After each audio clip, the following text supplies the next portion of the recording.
Bonjour à tous. Un petit tuto sur l'improvisation. L'improvisation, qu'est-ce que c'est? C'est l'expression complètement libre de notre sensibilité. Mais pour cela, il faut comprendre qu'il y a quand même des petites choses à posséder, à savoir, à connaître. Donc, je vais vous faire une petite démonstration d'improvisation très simple, mais très cohérente. Sinon, on risque de tomber dans le verbiage, c'est-à-dire qu'on déballe des notes. On l'entend même sur des disques, ça. C'est un déballage et il n'y a pas vraiment une construction de langage, une construction de discours. En fait, c'est exactement comme une dissertation. On introduit, on développe et on conclut. C'est exactement la même chose, une improvisation, que quand on faisait des études en français. Ok, alors les doigtés, je vous donne tout de suite les doigtés dont on va avoir besoin. Donc on va travailler à partir de certaines notes qui vont passer sur une grille de blues. Et je vous donne ça sur l'alto, pas le ténor. Ok, donc le premier doigté c'est Si. Ok, après le deuxième doigté c'est Ré, tout bouché, clé d'octave. Après c'est Mi. D'accord. Après c'est Fa dièse. Après le La, après le Si. Je vous joue les notes et je vous les dis au fur et à mesure. Donc Si, ok, Ré,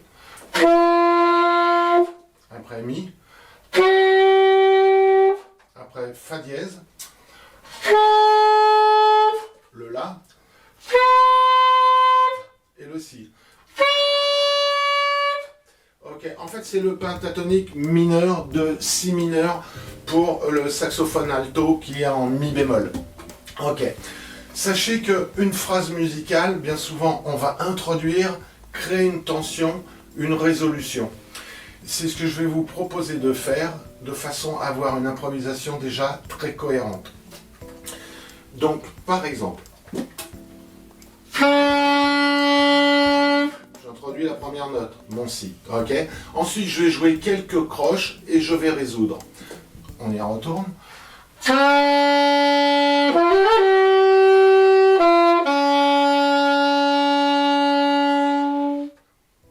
Première phrase. Je vais construire sur le même motif, j'introduis, je fais un petit développement rythmique, je résous et je monte un petit peu dans la tessiture de l'instrument. Donc là j'étais parti du Si, maintenant je fais le Ré.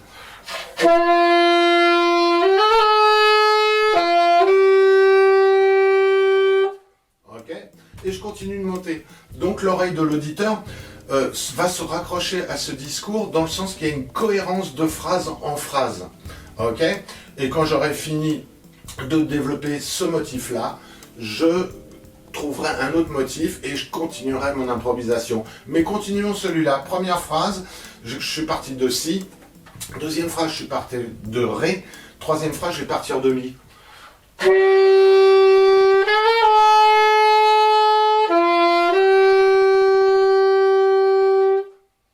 Ok, donc écoutez bien ce que ça va donner. Je vous enchaîne déjà ces trois phrases.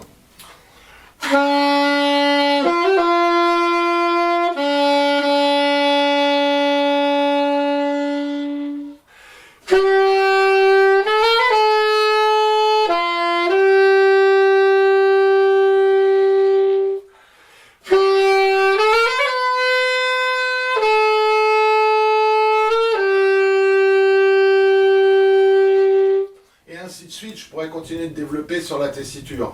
Maintenant, je peux complexifier sur le plan rythmique, prendre peut-être un peu moins de temps sur le début, mais toujours pareil, vous devez penser trois phrases, première, deuxième, troisième, ok, avec un même motif, je dirais, dans sa globalité rythmique.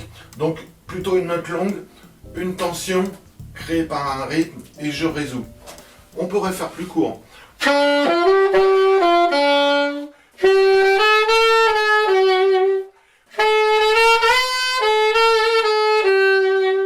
Et je peux continuer.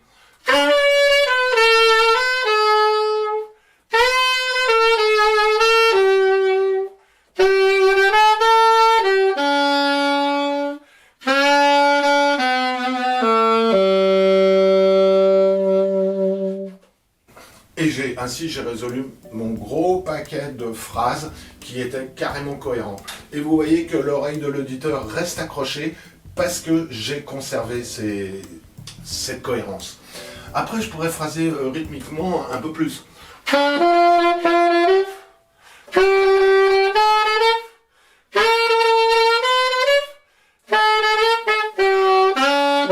Ok, donc là je serais beaucoup plus déjà en tempo, mais voilà pour vous donner une idée de comment improviser. Ça peut être aussi des motifs du genre je monte ma gamme.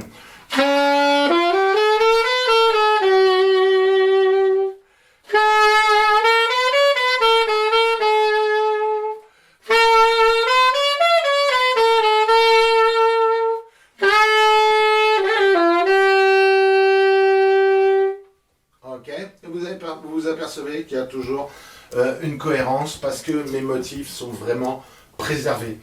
Écoutez, ça, moi j'ai fait de l'arrangement. Dans l'arrangement, on utilise vraiment des motifs qui se répètent. L'oreille de l'auditeur a besoin en général de 3 motifs pour rester accroché. Sinon, c'est ce que je vous disais en début de session, là, c'est qu'on va tomber dans du verbiage. C'est-à-dire, je vous donne un exemple. Je vais déballer et vous allez me dire où est la cohérence. Vous allez chercher vous-même la cohérence et vous allez voir que je pourrais y être encore 2 heures après et qu'au bout d'un moment, on ne sait pas trop ce que je suis en train de faire.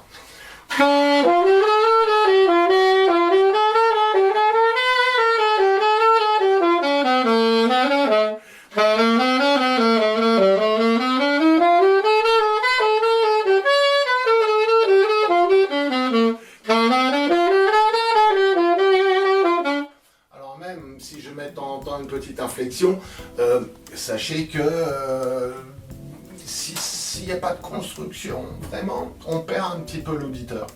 Donc commencez par des phrases relativement simples, je vous le redis.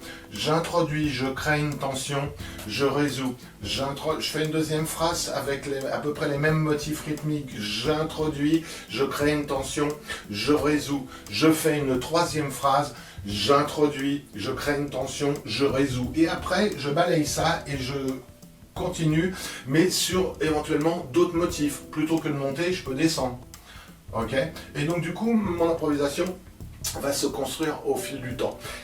Là, on est dans un cadre d'improvisation modale, c'est-à-dire je suis dans un mode, dans une gamme, dans un certain nombre de notes prédéfinies.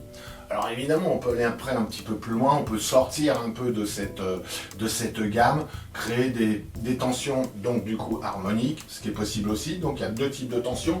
La tension rythmique, je crée par le rythme une tension, mais aussi en sortant harmoniquement. Mais ça, il faut déjà un petit peu de pratique, un petit peu de maîtrise. Écoutez, cette gamme-là, on peut l'utiliser aussi sur le blues, hein, il n'y a aucun problème, ça passera.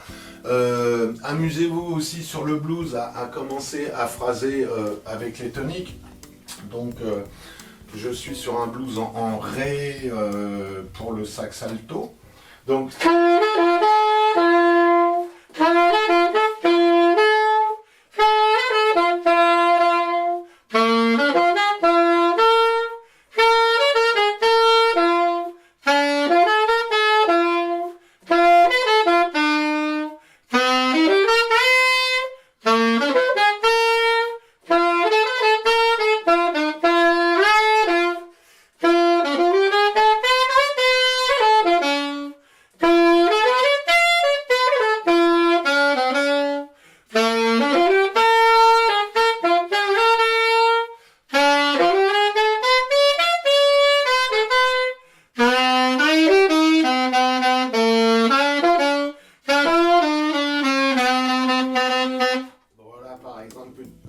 une petite improvisation où j'ai utilisé des petits bouts de gamme sur lesquels on était parti en début de session et ensuite je me suis amusé à jouer la grille et puis commencer à enrichir. C'est d'autres solutions. Là on va commencer à jouer sur une trame harmonique et on est un peu plus, comment dire, on est un peu plus cadré. Alors que les premières improvisations, ce que je vous donnais tout à l'heure, c'est vraiment une improvisation beaucoup plus modale dans le temps. Mais on peut s'amuser vraiment énormément à ce type de pratique, à ce type d'improvisation. Écoutez, je vous dis à très bientôt et je vous dis bonne session. Ciao.